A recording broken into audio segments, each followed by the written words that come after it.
Chapter 3 of Outnumbered. 23 of the 24 people that filled Morning Star Baptist Church clapped loudly as Kentel stepped away from the front, sharing his story of recovery from heroin. He would attend the AANA meetings at least 3 times a week just to show himself he had the will to stay clean. About 7 months ago, he and his oldest daughter, Empress, were out having lunch when she dropped the bomb on him. "Daddy, my doctor talked to me about treating cancer this morning. He said at this stage of treatment, it's likely that I'll get through this," she said. After the word cancer came from his baby girl's mouth, all else that she said sounded like the teacher from Charlie Brown's cartoon. On that evening, Kentel thought about sniffing dope. He went as far as copping 2 bundles from some dealers he knew from the past and made his way to the house. "Hey baby, I slaved over this stove making you this chicken and dumplings. You want a plate now?" His wife Star asked him, turning her back to fix him a plate. He walked up behind his wife, hugging her and kissing her neck. She melted in his touch, easing her body into him. "Let me wash my hands, love. I'll be right back," he said, leaving the kitchen for the bathroom.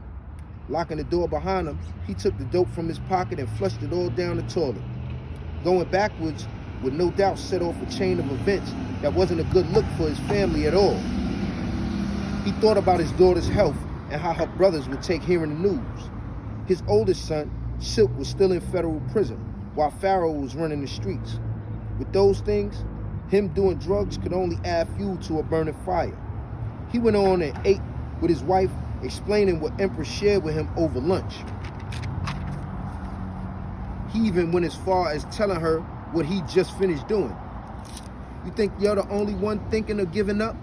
I've had my days, but it was always your strength that I used to pull me back out of a bad space, baby. So don't beat yourself up about it. Now eat up so we can go finish watching that scary movie," Star said to him, not giving his slip enough energy to grow. What she didn't know was it was her unfiltered love for him that made him go hard. The very next day was when he knew he had to start going to meetings to keep the gorilla in the cage that was fighting to come out. He named his urge Cobra, so he had to be Caesar. He exited the church, smiling to himself from his own inside joke. "Ape don't kill ape," he said as he walked a few blocks to his house.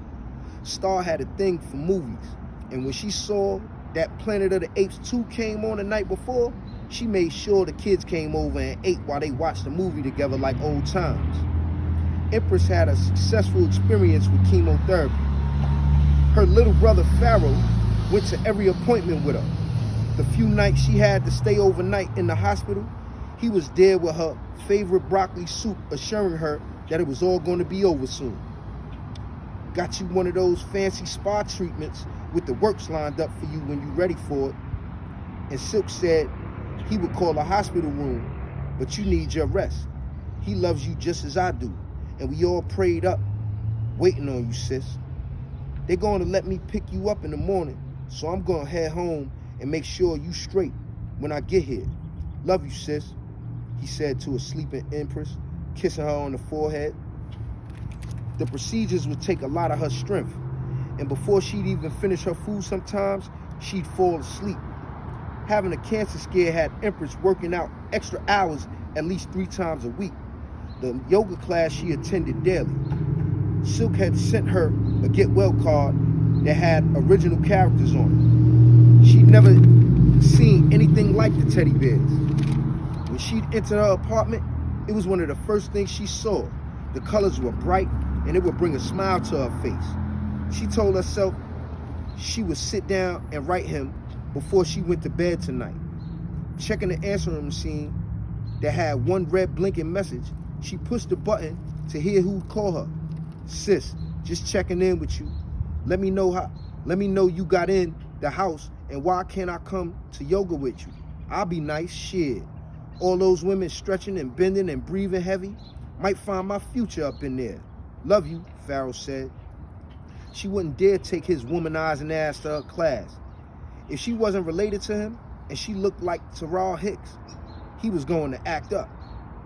She would not play matchmaker or even stay in the room once he started his Superfly spiel on a female. She dialed his number and hit the speaker button on her phone because she was preparing herself a fruit salad. She's your queen to be, he answered his phone singing. What are you doing with your silly self, she said. I'm just kicking it around my spot, fake spring cleaning, because I'm in need of a lady to entertain since you won't hook me up with none of them yoga booties at the gym, he said, knowing his sister was rolling her eyes at that statement. Boy, you better hook your own self up. I just called to answer your message and see if you wanted to add a letter with mine to Silk. I'm writing him tonight, she said to him. Just as he was about to answer, his stomach growled. You cook? Save me a plate. I'm on my way. I'll write it over there so you can mail it tomorrow, he asked and said to her all at the same time. You're going to eat these leftovers from yesterday. There's curry short beef ribs and my macaroni and cheese in here. I'm eating my fruit salad. Use your key too, boy. Bye, she said before hanging up on her spoiled baby brother. She knew by mentioning food, he was about to stop what he was doing to make it over to her place. She even made him a plate and covered it with a napkin. Ever the jokester, Pharaoh put a plastic fork, spoon, and knife set in his hoodie pocket, deciding to give his brother's vehicle a night on the town. He grabbed the keys to the Acura TL and made sure he turned all his lights off before heading to the underground garage in his apartment building. The automatic ignition was his favorite part of driving the car because he'd always have music playing. Nas's It Was Written album played as he approached. I'm several inches, 4 pounds, walked through so many towns, Ohio to Little Rock and Canarsie, he rapped along, pulling out into the evening traffic. He kept the windows up while the sunroof was open, letting some fresh air into the car. The song made him think of the night he'd last been to the club almost 5 years ago. He blamed himself for being flamboyant and drawing unnecessary attention to himself, which made him a target of a failed attempt to rob him, causing his older brother to go to prison. He fell back from all the flaunting so much and even stopped clubbing altogether, choosing to frequent more laid-back spots that catered to musicians, poets, and the like. The only problem with that was adjusting to the women, who seemed more mature than he was used to and were more goal-oriented. He met a couple of ladies on occasion that chose not to commit without deciding his own future plans. Pharaoh wanted to keep money and have fun, simply.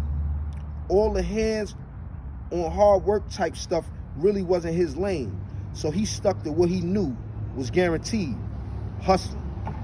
Really, supplying a couple of guys with $5,000 packs of dimes for the week, never raising the stakes because this was a quiet money operation that kept all involved happy. Texting the Rock House, as he called it, while he drove, the response to pick some paper up from his day one brought a smile to him. He pulled up the block and parked around the corner from the place. His young trooper, Popsy, came to the driver's side window, already knowing how Pharaoh moved, and passed him a McDonald's bag with $3,600 in it. Should be done by lunchtime or earlier, so when you can tomorrow, put me on the agenda, big guy, he said, dapping Pharaoh up and stepping off, making any nosy neighbors none the wiser. Pulling out of the block, he realized he was only minutes away from his big sister's place. He saw a parking space that would be easily seen from her living room window, so he eased in it. He counted out a stack and put it in his pocket before locking the Mickey D's bag in the glove box. Stepping out of the car, he hit the locks and walked into the building using his keys. Once inside the elevator, he made a mental note to himself to start looking for something to invest his money into. Stepping into his sister's apartment, he smelled the plate of food, though it wasn't even heated up. He closed and locked the door behind him, spotted his sister on the couch, and pulled out his plastic eating utensils and said, "Sure is hungry." Empress just shook her head, smiling. Scene.